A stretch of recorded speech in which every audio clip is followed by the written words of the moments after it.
Jenna, welcome. Thank you. I'm so much more nervous. I thought Suki was doing this. Oh my gosh! I'm like, wow. No, just kidding. I'm very nervous and so excited and honored to be sharing the stage with you. And this is a big treat. Let me tell you, Suki, when you said we stepping it up this year, you was telling the truth.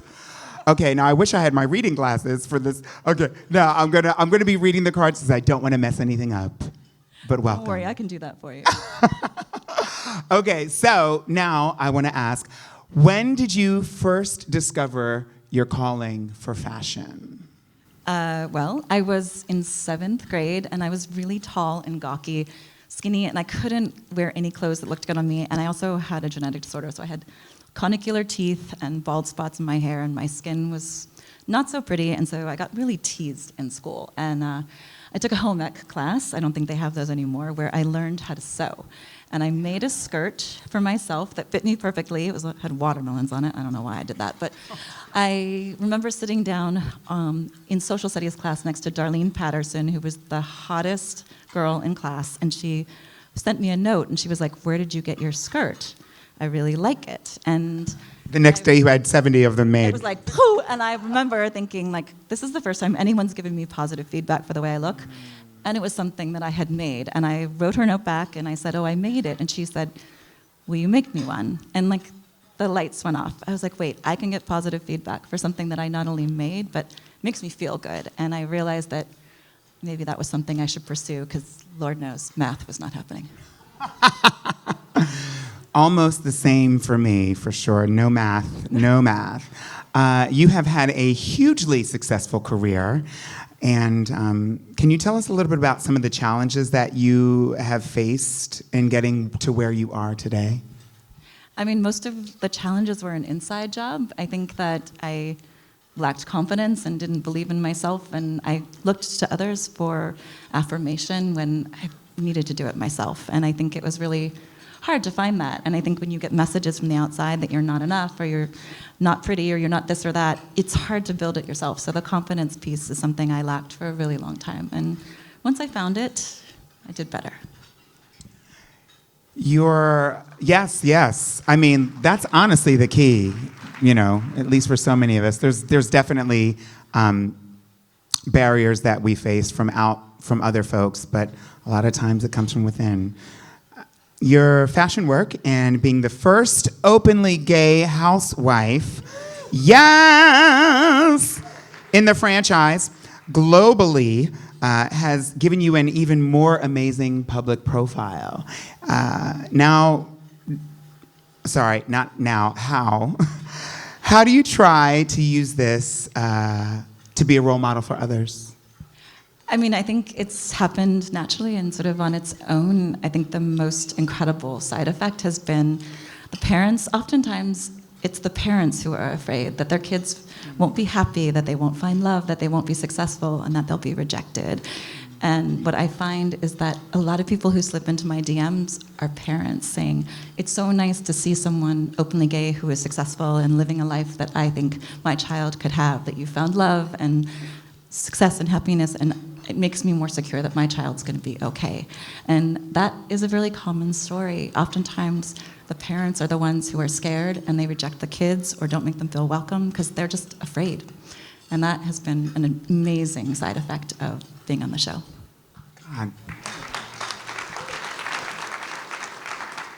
I mean, what I'm hearing is that kind of feels like it's actually building out community, even from people who might not themselves identify as a part of it, but the parents are obviously connected to that. I'm sure that you faced and experienced plenty of people who try to knock you down in life and in your career. And so how do you deal with those negative forces? Shopping? Yes! I mean, listen, I think everyone has experienced that. I'm not a stranger to, getting knocked down. I do think that oftentimes when you get knocked down, most of the time I've experienced that it's the thing that makes me motivated to try harder. And when someone tells me I can't do something, I'm like, fuck you. Yeah. Now I want to do it more. And I do think that kind of motivation, like, tell me I can't do something, and then let's talk in a couple months. I was going to take a sip, but not the time. No, please. Now, looking at your career to date, which accomplishments mean the most to you? And I've been asked this question before, and surprisingly for myself, it's not the ones that most people would think. So I'm really interested to hear your answer to that. Which accomplishments or moments, maybe they're not like a milestone that other people would consider, but what moments in your career have meant the most to you? I mean, I think for sure having the experience of connecting with the first family when the Obamas were in office, that was an experience I can't really describe. And I was lucky enough to be invited to the White House for Michelle Obama's 50th birthday. I got to dance with Prince, and so, it was an incredible experience. I know. I could go on. I'm not going to. It was. No, please. I remember distinctly Stevie Wonder was playing, and I was 4 feet away from him, and I could hear him singing, not through a microphone, but through my ear, and I started to cry. And Michelle Obama came over to me, and she's like, "I saw that girl," and got snuggled right up next to me, put her arm around me, and I was like, "Time of death, 7:52." Like, oh my. That was pretty incredible. Just being a part of that moment and how much hope and excitement I think there was in America was really exciting. I can't say that's happening now, but it was a pretty wonderful experience. And then I think the only other thing I would say that's relative to this group tonight is, when I came out at my job, there was not a single out gay woman, and when I left 4 years later, there were 27. Yes! That's the kind of accomplishment, a career accomplishment that clearly pays off tenfold and more, and so I'm grateful for that. The outstanding role model lists are full of brilliant LGBTQ plus individuals and future leaders building their careers for themselves. What piece of advice would you offer them from your experience? I mean, I think the thing I never really understood, and I thought I had to suffer on my own, and I think it's find your people, find your community, and lock them in. There are people who want to support you. It's amazing when you ask for help. People want to help, and I didn't understand that when I was younger. I always thought that if something was wrong, I had to fix it myself. And find your people, get their number, keep in touch, lock into them. They are your crew, and they will support you when you're having a bad day. And they're going to maybe need you one day, too. And that is a really nice feeling to have a community.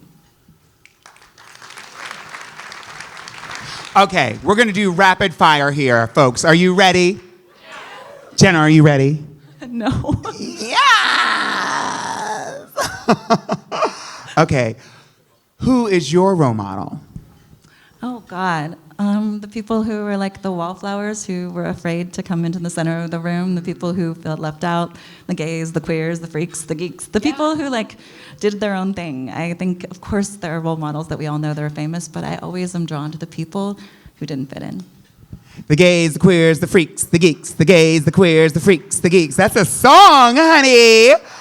Apart from your current role, what job would you like to attempt? Gardener? Hey! I'm like ready to I'm obsessed with flowers and plants, but I have a black thumb, so if anyone knows anything about gardening, I need help. I have a black thumb too, like literally, and no, for real, like obviously, but only one black thumb. But I have, yes, hello. I got a terrarium. I love terrarium. I got one and I set it up and everything died. I do. Because I was like, you don't have to water it. But then a year later, it all came back. That didn't happen to mine. Okay, so if heaven exists, what would you like to hear God say when you arrive at the pearly gates? Where are all your friends? Bring them too. Yes, bitch. That's what God would be saying. Everyone has one. So what is your secret skill? I am a synchronized swimmer. Lies and deceit. Is it true? You heard it here. True. For real? Oh my gosh. I want video evidence. Now I'm thinking of Esther. Not Esther Perel. Esther, I know. You know what I'm talking about. You're Yeah. talking about. Like, who is it? Come on, gays. Esther Williams. Thank you. I I just like the outfits, the Yes, hats. the hats. Oh my God, swing coordinated with like a little swimsuits. I was- floral thing. I live. Okay. Next one. Favorite rainy day activity? I like to bake cookies, cakes, anything. I'm a big baker. I love it.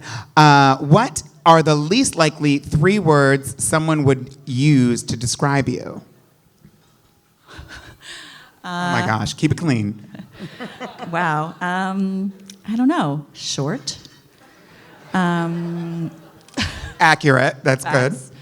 I don't know. God. I would say lazy. I'm not lazy.